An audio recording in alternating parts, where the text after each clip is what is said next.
चंद्राय राधिकायै तदालये कृष्णाय कृष्णभक्ताय तद्भक्ताय नमो नमः। श्री कृष्ण चैतन्य प्रभु नित्यानंद श्री अद्वैत गदाधर शिवासादि गौर भक्त वृंद। हरे कृष्णा कृष्ण कृष्ण हरे हरे, हरे राम राम राम हरे हरे। ओम सर्वे भवन्तु सुखिनः, सर्वे सन्तु निरामयाः, सर्वे भद्राणि पश्यन्तु मा कश्चित् दुःखभाग् भवेत्। हरि ओम शांति, ओम शांति, ओम शांति। सर्वप्रथम परमार्चनीय विश्ववंदित आचार्य भास्कर प्राच्य एवं पाश्चात्य श्री चैतन्य महाप्रभुर प्रेम धर्मेर बाणीर निर्भीक प्रचारक प्रवर कलि युग पवनावतारी भुवन मंगल परम करुण श्रीमान महाप्रभुर अभिज्ञ श्री श्री नित्यानंद मूर्त प्रकाश मूर्ति जिनि जगत गुरु जुगाचार्य श्री प्रभुपाद भक्ति सिद्धांत सरस्वती गोस्वामी ठाकुरेर अनुकंपित जनेर अन्यतम कृपा भाजन परमार्चनीय श्री गुरुपाद पद्म ओम विष्णुपाद परिव्राजकाचार्य वर्ज्य हृदय स्वामी श्री श्रीमद भक्ति कुमुद संत गोस्वामी ठाकुरेर रातुल चरणे शंखातीत षष्टांग दंडवत प्रणति जानिए तार अहैतुकी कृपा आशीर्वाद प्रार्थना करी। श्री गौड़ीय वैष्णव जगते प्रभुपाद प्रेष्ठ नामे जिनि सुपरिचित परम श्रद्धेय अभिन्न श्री गुरुपाद पद्म ओम विष्णुपाद परिव्राजकाचार्य वर्ज्य हृदय स्वामी श्री श्रीमद भक्ति विलास तीर्थ गोस्वामी ठाकुरेर पाद पद्मे अनुरूप दंडवत प्रणति जानिए प्राक्तन श्री चैतन्य मठाचार्य शिक्षा गुरुपाद पद्म ओम विष्णुपाद श्री श्रीमद भक्ति प्रज्ञान ज्योति गोस्वामी ठाकुरेर पाद पद्म वंदना करी। तदनंतर वर्तमान आकर मठ श्री चैतन्य मठाचार्य सुहृदवर हृदय स्वामी भक्ति स्वरूप सन्यासी गोस्वामी महाराजेर पाद पद्म वंदना करी।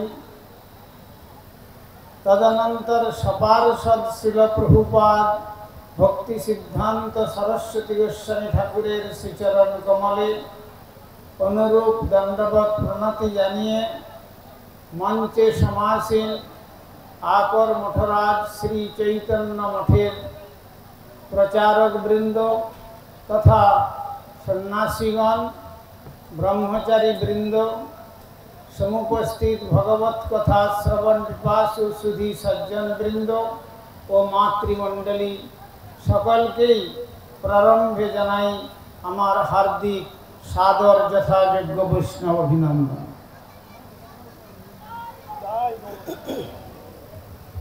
श्री श्री गुरु गौरांगेर कृपा के अवलम्बन करे आज আমরা এই পূর্ব মেদিনীপুরের ক্ষুদ্র একটি গ্রামে, বিশেষ করে আমাদের শ্যামসুন্দর প্রভুর আমন্ত্রণে এখানে কিছু ভাগবতী কথা শ্রবণ এবং কীর্তনেতে অংশগ্রহণ করবার সংকল্প নিয়ে আমরা কয়েকজন ব্যক্তি এখানে উপস্থিত হয়েছি। শ্রীমদ্ ভাগবতে বর্ণিত হয়েছে, কৃতাদিষু প্রজা রাজন কলা বিচ্ছন্তি সম্ভবম কলৌ খলু ভবিষ্যন্তি নারায়ণ পরায়ণা। অর্থাৎ সেখানে বলছেন যে কৃতাদিষু প্রজা রাজন, যারা সত্যযুগে জন্মগ্রহণ করেছিলেন, যে যুগে চার চরণ ধর্ম ছিল, অধর্মের স্থান ছিল না। এখন যেমন মাটির রাস্তা, পিচের রাস্তা, এইসব ঢালাইয়ের রাস্তা দেখছেন, তখন ছিল সুবর্ণের রাজপথ, সোনার মন্দির, আর মানুষের প্রাণ থাকত মজ্জার মধ্যে, আর তাদের মিনিমাম পরমায়ু ছিল 1 লক্ষ বৎসর। কার্তবীর্যার্জুন 34 লক্ষ বৎসর রাজত্ব করেছিলেন। তো সুতরাং সেই সত্যযুগের মানুষ, তারা যারা লক্ষ্মী নারায়ণের সঙ্গে কথা বলেছেন, এখানে তো আমাদের দেখতে পাচ্ছি বেশি সব মা লক্ষ্মীরাই এসে উপস্থিত হয়েছেন। নারায়ণরা নাই বললেই হয়। তবে হ্যাঁ, হয়তো লক্ষ্মীর শক্তি পেয়ে আপনারা এসছেন, তো সেই যে লক্ষ্মীর শক্তি যে সরকার কর্তৃক প্রদত্ত হয়েছে, সেই লক্ষ্মীকে নিজের সেবায় না লাগিয়ে যদি নারায়ণের সেবায় লাগাতে পারেন, তাহলে লক্ষ্মী আপনার ঘরে চিরকালের জন্য বন্ধনগ্রস্ত হয়ে থেকে যাবে। কিন্তু আমরা পুজো করতে জানি না বলে কার্তিক মাস, অঘ্রাণ মাসে পৌষ সংক্রান্তি পর্যন্ত মা লক্ষ্মীর পুজোর আয়োজন করি। শেষ রাত্রি থেকে উঠে ঘরে চৌকা দিয়ে কত কিছু করি, কিন্তু তার দ্বারা লক্ষ্মীকে বেঁধে রাখা যাবে না। লক্ষ্মীকে যদি বেঁধে রাখতে হয়, তাহলে লক্ষ্মীর কাছে যেতে হবে না। যদি নারায়ণকে বেঁধে রাখতে পারেন ঠিকভাবে, তাহলে লক্ষ্মী আপনার দরজার কাছে এসে কড়া নাড়বে, বলবে যে দরজা খোলো, আমি আমার প্রভুর চরণ সেবা করি।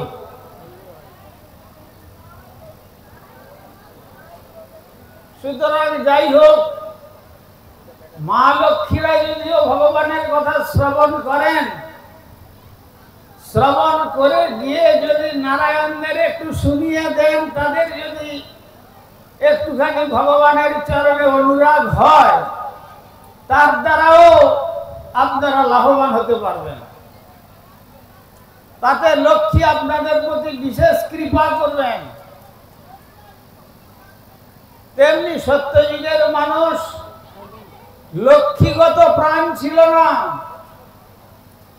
তাদের হাড়ের ভিতরে যে কোমল মাংস, সেই মজ্জাটুকু থাকলেই তারা বেঁচে থাকত। সাধনা করতে করতে, সাধনার বস্তু যে মহারাজ প্রথমে বলেছিলেন, সাধনা করতে করতে অঙ্গেতে বল্মিকের ঢিপি হয়ে গেছে, মাংস চলে গেছে, চামড়া চলে গেছে, রক্ত চলে গেছে, হাড়ও চলে গেছে, কিন্তু সেই ঢিপির ভিতর থেকে হরে কৃষ্ণ কৃষ্ণ কৃষ্ণ হরে হরে,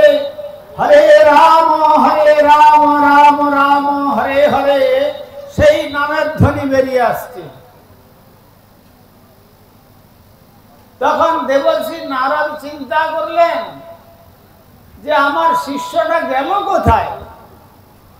আমি তো বলেছিলাম যে এখানে তুমি বসে বসে সাধনা করো, আমি যতদিন পর্যন্ত ফিরে না আসি। কিন্তু কান পেতে শুনলেন যে একটা বল্মিকের ঢিপির মধ্যে থেকে শ্রী ভগবানের নামের ধ্বনি বেরিয়ে আসছে। তখন অমনি কমণ্ডলু থেকে জল নিয়ে মন্ত্রপুত করে ছিটিয়ে দিলেন, আর দেখলেন সেই মজ্জার ভিতর থেকে শ্রী নাম সংকীর্তন হচ্ছে, আর তারপরে তার পূর্বের মতো দেহতে পরিপূর্ণ হয়ে গেল। সুতরাং সত্যযুগের মানুষ এই প্রকার সাধনার শক্তি ছিল। কৃতাদিষু অর্থাৎ সেই রকম সত্য আদি যুগের মানুষও তারা এই কলিকালে মানব হয়ে জন্মগ্রহণ করতে চাইছে। তারপরে যেখানে চার চরণ ধর্ম সত্য যুগে ছিল, সত্য, শৌচ, তপ, দয়া, এক চরণ অধর্ম প্রবেশ করার দরুন হয়ে গেল ত্রেতা যুগ। সাধনার রূপ বদলে গেল। সাধনার নির্দেশ দেওয়া হলো যজ্ঞ করে ভগবানের পাদ পদ্ম লাভ করতে পারবে। কিন্তু বর্তমান কলিকালে যজ্ঞের যে পিওরিটি, শুদ্ধতা, শুদ্ধতা বলে কোনো জিনিস নাই। শুদ্ধ গব্যঘৃত না হলে কখনো যজ্ঞ হয় না। শাস্ত্রে বিধান দিয়েছেন, ঘরে ঘরে গাভী মাতাকে পোষণ করেছেন। কেন? বাছুরটি জন্মগ্রহণ করবে, বাছুর একটু হয়তো এক পোয়া দুধ খেলো কি না খেলো, জোর করে যখন তার মায়ের স্তনে দুগ্ধ এসে গেল, বাছুরটাকে জোর করে টেনে বেঁধে নিয়ে তার মায়ের দুগ্ধটা আপনারা দহন করে নিলেন। কিন্তু শাস্ত্রে সে কথা বলে নাই। সে দুগ্ধটা ওই যে মায়েরও ইচ্ছা তার সন্তানকে দান করবে, সন্তানের ইচ্ছা তার মাতৃদুগ্ধ পান করবে, ওই ইচ্ছার মাধ্যমে ওই দুগ্ধটা অপবিত্র হয়ে গেল। ওই দুগ্ধের থেকে যদি আপনি মাখন তুলে ঘি করেন, ওটা শুদ্ধ ঘৃত হবে না। শাস্ত্র বলে দিয়েছেন যে গাভী বৎস যখন তার মায়ের দুগ্ধ পান করে, উদর ভরে পান করার পরে সে যখন স্বেচ্ছায় চলে যাবে, তারপরে গো দহন করুন। সেই যে দুগ্ধ থেকে দহন করে দধি বসিয়ে তাকে মাখন তুলে মাখন ঢালিয়ে যখন ঘৃত করবেন, সেইটাই শুদ্ধ গব্যঘৃত। আর সেই গব্যঘৃতের দ্বারা যজ্ঞ করলে যজ্ঞময় পুরুষ ভগবান শঙ্খ চক্র গদা পদ্ম নিয়ে আবির্ভূত হবেন যজ্ঞকুণ্ডের মধ্যে। কিন্তু সেই যজ্ঞের না আছে পুরোহিত, আর না আছে হোতা, না আছে যজমান, না আছে উদ্গাতা। কেন? পুরোহিত মশাই দেখছেন যজ্ঞ তো করতে এলাম যজমানের বাড়িতে, কিন্তু কি কি ভালো ভালো জিনিস আছে দেখি। হ্যাঁ, তার যজ্ঞের আগেই তার লোভ চলে গেল ওখানে। ফলে কি হবে? तुलसीदास बोलने लोभी गुरु और लालची चेला दोनों नरक में ठेलम ठेला। लोभी गुरु और लालची चेला यदि হয় তার কার্যের ফলটা দুজনেই নরকের অতল তলে তলিয়ে যাবে। সুতরাং পিওরিটি বলে কোনো জিনিস কলিকালে নাই। কলিকালকে যদি বলতে হয় একমাত্র হাইব্রিড ওয়ার্ল্ড বললেও মনে হয় ভুল হবে না। বর্ণ সংকরে বিশ্ব ভরে গেছে। এই হচ্ছে কলির প্রভাব। কলিতে ব্রাহ্মণ ক্ষত্রিয় বৈশ্য এরা কেউ নেই। কলৌ শূদ্র সম্ভবা। কলিতে সকলেই শূদ্র। কেন? মনে মনে এরা সকলেই ব্যভিচার দোষে দোষদুষ্ট। ক্যারেক্টার বলে কোনো জিনিস নাই। মোরালিটি বলে কোনো জিনিস নাই, চরিত্র বলে কোনো জিনিস নাই, আদর্শ বলে কোনো জিনিস নাই। সুতরাং সেখানে কি করে যজ্ঞ করবেন? আপনারা ভাগবত পড়লে দেখবেন জামদগ্নি ঋষি, তার পত্নীর নাম ছিল রেণুকা। তিনি প্রত্যহ সরোবরে স্নান করে কলসিতে করে জল নিয়ে ঋষির কাছে এসে দিতেন, আর ঋষি সেই জল নিয়ে শ্রী ভগবত আরাধনায় নিয়োজিত করতেন। কিন্তু একদিন জল আনতে গিয়েছেন, স্নান করে নেবেন, আর সরোবরে দেখলেন যে সেখানে কতকগুলো গন্ধর্ব আর দেবাপ্সরা সেই সরোবরে যথেচ্ছা জল বিহার করছে। শুধু তাদের দেখে রেণুকার মনে হলো যে ঋষিপত্নী না হয়ে যদি অপ্সরা হয়ে জন্মগ্রহণ করতাম স্বর্গেতে, তাহলে এই গন্ধর্বগণের সঙ্গে যথেচ্ছ বিহার করতে পারতাম। বাস এইটুকু মনে মনে চিন্তা করলেন, শুধু শারীরিক সম্পর্ক ঘটে নাই। ত্রিকালজ্ঞ মহাত্মা জামদগ্নি জেনে ফেললেন। আর যখন ওই রেণুকা স্নান করে কলসিতে করে জল নিয়ে ঋষির কুটিরে আসছে, কুটিরের দ্বারদেশে যখন এসে উপস্থিত হলো, জামদগ্নি বললেন জলদ গম্ভীর স্বরে, তিষ্ঠ। কারণ কারণ ঋষির আশ্রমে যদি ব্যভিচারী নারী অবস্থান করে, তাহলে সেই ঋষির আশ্রম তার শ্বাস প্রশ্বাসের দ্বারা সম্পূর্ণরূপে বিশুদ্ধ না হয়ে শুদ্ধতা নষ্ট করে দেয়। চরিত্রহীন জীবনের কোনো মূল্য নয়। রেণুকা চিন্তা করতে পারছেন না যে কি হলো। তখন সঙ্গে সঙ্গে জামদগ্নি ঋষি তার পুত্রদেরকে বলছেন, এই পুত্ররা, তোমরা যদি আমাকে পিতা বলে মনে করো, এই কুলটা রমণীর এই মুহূর্তে শিরচ্ছেদ করো। এক এক করে সব ছেলে বললেন, পিতৃদেব, যে মা 10 মাস গর্ভে ধারণ করে প্রসব যন্ত্রণা সহ্য করে বুকের ক্ষীর পান করিয়ে আর এত বড় করেছে, সেই মাকে কি হত্যা করা যায়? এটা আপনি কেমন আদেশ দিচ্ছেন? আপনার আদেশ আমরা কেউ প্রতিপালন করতে পারবো না। কনিষ্ঠ পুত্র পরশুরামকে বললেন, পরশু, তুমি পারবে? তুমি কি আমার পুত্র হতে চাও? তখন বললেন যে তাহলে পিতৃদেব বলুন আমার জন্য কি আদেশ? না, ওই একই আদেশ, এই কুলটার ব্যভিচারিণী রমণীর শিরচ্ছেদ করো। তখন একটা কুঠার নিয়ে অমনি পরশুরাম মায়ের মস্তকটাকে শরীর থেকে দ্বিখণ্ডিত করে দিলেন। রক্তের ধারা বয়ে চলেছে। সঙ্গে সঙ্গে পিতৃদেব বলে বসলেন, জামদগ্নি, বরং ব্রুহি বৎস, তুমি বর চাও, তুমি যে বর চাইবে আমি সেই বর প্রদান করব। তোমার সেবাতে আমি প্রসন্ন হয়েছি। তখন পরশুরাম মনে করলেন এটাই আমার সুযোগ।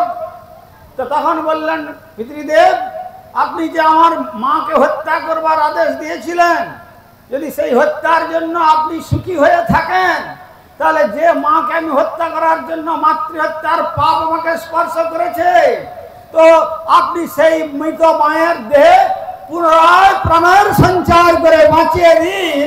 আমি এই বর আপনার চরণে প্রার্থনা করি। তখন অমনি কমণ্ডলু থেকে জল নিয়ে ছিটিয়ে দিয়ে বললেন, তথাস্তু। যেই জল ছিটিয়ে দিলেন, মস্তকটা ধরে এসে লেগে গেল, আর সেই রেণুকা দেহে প্রাণ ফিরে পেলেন। আর তার স্বামীর চরণে প্রণাম করে বললেন, পতিদেব, সত্যই আমি ওই জল আনতে গিয়ে মনে মনে কলঙ্কিত জীবনের চিন্তা স্রোত রচনা করেছিলাম, তাই আমার অঙ্গের প্রতিটি রুধির কণা মলিন হয়ে গিয়েছিল। তাই এখন সেই সমস্ত রক্তের কণা সব নিঃশেষ হয়ে গেছে। এখন আমি পবিত্র, আপনি কৃপা করে আপনার সেবায় আমাকে নিয়োজিত করুন।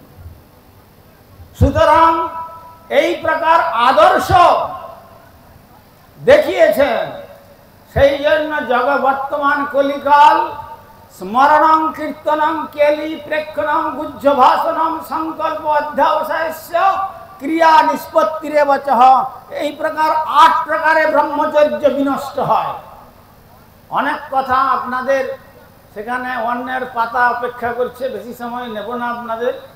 তো যাই হোক, সেই রকম যুগ ছিল ত্রেতা যুগ। 3 চরণ ধর্ম, 1 চরণ পাপ। আর পাপের কিরকম দুর্বার গতি দেখুন। যেখানে 1 লক্ষ বৎসর পরমায়ু ছিল, 1/10 পরমায়ু হয়ে গেল। 10 ভাগের 9 ভাগ পাপের জন্য কেটে গেল। মাত্র 10,000 বৎসর পরমায়ু পেল ত্রেতার মানুষ। সাধনার পরিবর্তন শাস্ত্রে বেদব্যাস নির্দেশ দিলেন, তাহলে ত্রেতাতে যজ্ঞ করেই জীব ভগবানের পাদ পদ্ম লাভ করতে পারবে। আর সত্যযুগে ছিল ধ্যান, 1 আসনে লক্ষ বৎসর ধ্যান করতে পারবে।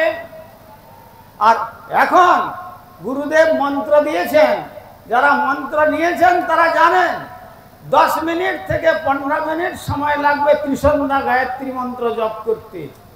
যেই চোখ বন্ধ করে আর মন্ত্র জপ করবেন আচমন করে, অমনি মনে হবে ছেলেটা তো স্কুল থেকে এলো না, গাভীটা মনে হয় এখনো বাগানে নষ্ট করে দিচ্ছে, বাচ্চাটা কোথায় চলে গেল আমার পাশ থেকে এখনো পর্যন্ত আসছে না, আবার নাতি কোথায় গেল, মেয়েটা ঘরে আসলো কিনা। Vacant mind is the devil workshop. শূন্য মন শয়তানের কর্মস্থল। এ কলির মানুষের মেধা ধ্যান করতে গিয়ে শ্রী ভগবানের পাদ পদ্ম ধ্যান করতে পারবে না। কিন্তু সত্যে ধ্যান হতো, সেই জন্য তারা ধ্যেয় বস্তু লাভ করেছেন। ত্রেতায় যজ্ঞ করতে পারতেন, যজ্ঞের পিউরিটি ছিল। আজকাল পুরোহিতরা বলছেন যাও না ঘি পাও তো ডালদাই নিয়ে এসো। দুনিয়ার যত শুকর থেকে আরম্ভ করে, গরু থেকে আরম্ভ করে, গাধা থেকে, কুকুর থেকে সকলের চর্বি মিশ্রণে ডালটা তৈরি হয়েছে। আর সেই দিয়ে কিনা যজ্ঞ হবে, আর সেই যজ্ঞেতে যজ্ঞময় পুরুষ ভগবান বিষ্ণু আবির্ভূত হবেন। আর যিনি যজ্ঞের মন্ত্র উচ্চারণ করবেন কমপক্ষে 10 বৎসর তার জিহ্বাতে একটিও মিথ্যা শব্দ উচ্চারণ করবেন না, একটিও মিথ্যা শব্দ উচ্চারণ করতে পারবেন না। যদি একটা মিথ্যা শব্দ উচ্চারিত হয়ে যায় তাহলে তার বেদ মন্ত্রের অধিকার চলে যাবে। তাই স্ত্রী শূদ্র দ্বিজবন্ধুনাং ত্রয়ীন বেদ গোচরা, স্ত্রী শূদ্র ব্রাহ্মণাধম এবং এদের বেদেতে কোনো অধিকার নাই, বেদ মন্ত্রে এদের অধিকার নাই। তো তাই সেখানে কি করে যজ্ঞ করবেন? সুতরাং যজ্ঞের গুরুও যেমন লোভী আর শিষ্যও তেমনি লালচি, তো পরিণাম নরক। তার পরের যুগে যখন আসলেন, আবার সেই ত্রেতা যুগে যারা ভগবান শ্রী রামচন্দ্রকে দেখেছেন তারাও বলছেন যে আমরা এই রামচন্দ্রকে দর্শন করে যে ফল লাভ করতে না পেরেছি, যদি আমরা এই কলিতে কলির মানব হয়ে জন্মগ্রহণ করতে পারতাম তো ভালো হতো। আচ্ছা, তারপরে আসলো দাপর যুগ, 2 চরণ ধর্ম আর 2 চরণ অধর্ম। তারপরে পরমায়ুটা এসে গেল অস্থিতে। তো সত্যযুগ সুবর্ণময়, তারপরে রজতময়, তারপরে তাম্রময়। কৃষ্ণের যুগে তাম্রময় যুগ। যারা ভগবান শ্রীকৃষ্ণকে পর্যন্ত দেখেছেন তারাও বললেন ভগবান শ্রীকৃষ্ণকে দেখে যে বস্তু আমরা লাভ করতে পারি নাই, বরং কলিকালের যদি মানুষ হয়ে আমরা মানবীর গর্ভে ভারতবর্ষের বুকে জন্মগ্রহণ করতে পারতাম তাহলে আমাদের মনুষ্য জীবনটা সার্থক হতো। অর্থাৎ সত্যযুগের লক্ষ্মীনারায়ণকে যারা দর্শন করেছেন, ত্রেতা যুগে যারা সীতারামচন্দ্রের দর্শন করেছেন, এমনকি দ্বাপরে যারা ভগবান শ্রী রাধা গোবিন্দের দর্শন করেছেন, সেই সত্য ত্রেতা দ্বাপরাদি যুগের মানবগণ তারা বলছেন আমরা এমন সত্য ত্রেতা দ্বাপরের মানব জন্ম চাই না, আমরা এই কলিকালের মানবীর গর্ভে ভারতবর্ষের বুকে মানব হয়ে জন্মগ্রহণ করতে চাই। কেন না এই কলিকাল কেবল এক চরণ ধর্ম, চার চরণ অধর্ম। তাই দ্বাপরে ছিল 1000 বৎসর, কলিতে পরমায়ু নির্ণয় করেছে কলৌ আয়ু বর্ষ শতম, 100 বৎসর কলিকালে মানুষের পরমায়ু। আচ্ছা বলুন তো, যারা বসেছেন 100 বৎসরে পদার্পণ করেছেন 2-1 আছেন না তার আগেই সব টিকিট কেটেছেন? নাই বললেই চলে। তো সুতরাং এই হচ্ছে কলির অবস্থা। ভাগবত কলির চিত্রাঙ্কন করছেন প্রায়ণ অল্পায়ুষা সংসেব্য কলাবস্মিন যুগে জানা মন্দা সুমন্দা মতয় মন্দ ভাগ্যজুপদ্রুত। কলিকালের মানুষ অল্প আয়ু, তারপরে অলস, তারপরে মন্দমতি, তারপরে মন্দ ভাগ্য, তারপরে তারা গুরু লঘু কোনো বিচার করে না, তারপরে পিতামাতা গুরুজনদের সেবা করতে হবে, ভগবানের আরাধনা করতে হবে, এসব কিছু জানে না। মন্দ ভাগ্য, তাদের ভাগ্যটাও মন্দ। আর যে কদিন বেঁচে থাকবে আমরা যতই নিজেদেরকে কসমেটিক দিয়ে সুন্দর বা বিশ্ব সুন্দরী বলে জগতের কাছে প্রেজেন্ট করতে চাই না কেন, আমাদের এর মধ্যে রোগ শোক জরা জীর্ণ কলেবর।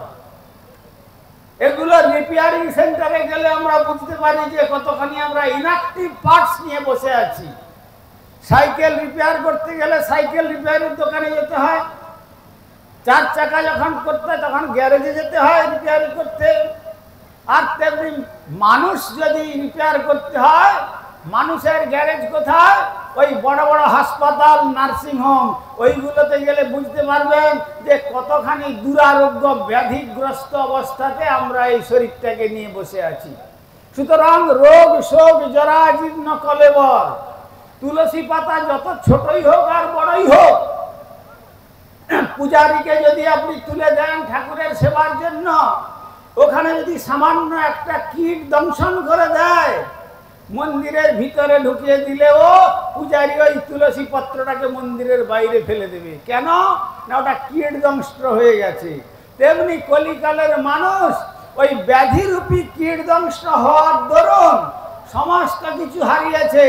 কলির দোষ অনিধে রাজন, কলি হচ্ছে দোষের সমুদ্র। কিন্তু তা হলে কি হবে? আমার প্রেমের ঠাকুর কারুণ্য ঘন মুরাতি শ্রীকৃষ্ণ চৈতন্য মহাপ্রভু আবির্ভূত হয়ে জানিয়ে দিলেন, শোনো কলির মানুষ, তোমরা দোষের সমুদ্র হও, কোনো ক্ষতি নেই। সত্য যুগে 1,00,000 বৎসর ধ্যান করে যে পরমার্থ পেত, আমি তোমাদের বিনা ধ্যানে সেই পরমার্থ দেব। ত্রেতা যুগে 1000 বৎসর যজ্ঞ করে যে পরমার্থ পেত, আমি তোমাদের বিনা যজ্ঞে সেই পরমার্থ দেব। দ্বাপরে কৃষ্ণকে দর্শন করে অর্চন করে যে পরমার্থ পেত, তোমাদের বিনা অর্চনে সেই পরমার্থ দেব। যখন তোমরা এই কলিকালে মনুষ্য জন্মগ্রহণ করেছ, একবার বদন ভরে দুবাহু তুলে নিতাই গৌর সুন্দরের পবিত্র নাম কীর্তন করো। সাধ্য সাধন তত্ত্ব যে কিছু সকল, হরিনাম সংকীর্তনে মিলিবে সকল। অতএব কলিকালে নাম রূপে কৃষ্ণ অবতার, নাম হইতে হয় সর্বজগৎ নিস্তার। হরের নাম হরের নামৈব কেবলম, কলৌ নাস্তেব নাস্তেব নাস্তেব গতিরন্যথা। প্রভু কহে কহিলাম এই মহামন্ত্র, ইহা জপ গিয়া সবে করিয়া নির্বন্ধ। ইহা হইতে সর্বসিদ্ধি হইবে সবার, সর্বক্ষণ বলইতে বিধি নাহি আর। কি শয়নে কি ভোজনে কিংবা জাগরণে, অহর্নিশ চিন্ত কৃষ্ণ বলহ বদনে। হরি নাম বিনা কলিকালে নাহি আর ধর্ম, সর্বমন্ত্র সার নাম এই শাস্ত্র মর্ম। তাই সকালে এই কলিকালে যখন মানব হয়ে জন্মগ্রহণ করবার সৌভাগ্য পেয়েছেন ভারত ভূমিতে, বলুন সকলে হরে কৃষ্ণ হরে কৃষ্ণ কৃষ্ণ কৃষ্ণ হরে হরে, হরে রাম রাম রাম হরে হরে। কি হলো, প্রসাদ পাননি বলে দুর্বল হয়ে গেছেন নাকি? একটু জোরে বলুন সকালে, গলা ছেড়ে বলুন হরে কৃষ্ণ কৃষ্ণ কৃষ্ণ হরে হরে, হরে রাম রাম রাম হরে হরে। জয় জয় শ্রী শ্রী নিতাই গৌর প্রেমানন্দে। হরি হরি বল, হরি হরি বল, হরি হরি বল। বঞ্ছা কল্পতরুভ্যস্য কৃপা সিন্ধুভ্যেব চ পতিতানাং পাবনেভ্যো বৈষ্ণবেভ্যো নমো নমঃ।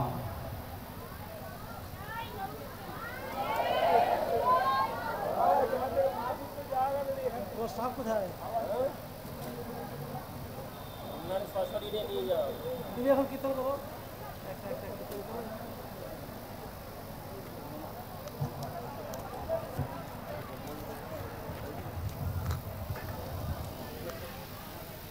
এই